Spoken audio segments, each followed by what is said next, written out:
Some would say it's surprising that I didn't mention the Carolina Hurricanes there. But speaking of surprises, who is your most surprising team so far? With due respect to the Anaheim Ducks, who I think are a huge surprise. They would have been mine. It's the LA Kings. And it's the LA Kings for the sole reason that I think they're going to hang around. The Ducks, I'm not convinced, are going to be a playoff team. I think the LA Kings' underlying numbers tell you that they're going to be one of the top 3 teams in the Pacific. I love the fact that it's the veterans leading the way. It's almost like your Kopitars and Dowdies, and especially Jonathan Quick, who's been resurrected this season, yes, all came together and said, we are so tired of being irrelevant that we're going to be relevant again. I think the LA Kings are for real. I think the LA Kings are a playoff team in the Pacific Division. Do you believe in Cal Peterson to assume the throne once Jonathan Quick is done? Yeah, when he's done, he's not going to let it go.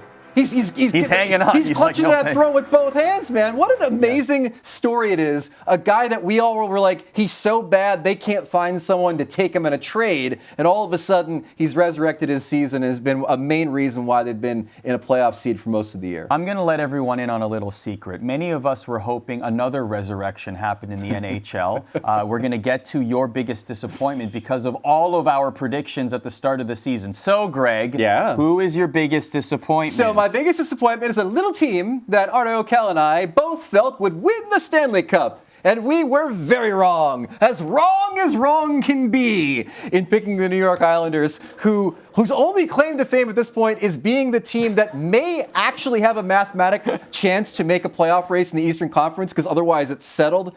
We were both wrong. We were wrong on the Islanders. Now, in our defense, they had like 100 games on the road to start the season. Yes. And so that really set them back. Mathematically correct. When they did not get off to the start that they wanted to. But they also didn't play Islanders-style hockey. They've not been a very good defensive team for most of the season.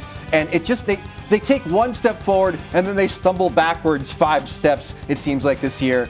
Again, could they go on a 12-game run and get back into this thing? Potentially, but the teams they have to chase in front of them, I don't think are going to fade enough for them to actually make the playoffs. So we've picked a Cup champion team that will not qualify for the playoffs. How many pieces do you think will be sold off at the trade deadline from this Islanders team? Well, I mean, considering who the GM is, you'd think more than a couple. Maybe it was just a miscalculation to have a roster that's average age is 45. I don't know, maybe. 45, yes. Thanks for watching ESPN on YouTube. For live streaming, sports, and premium content, subscribe to ESPN+.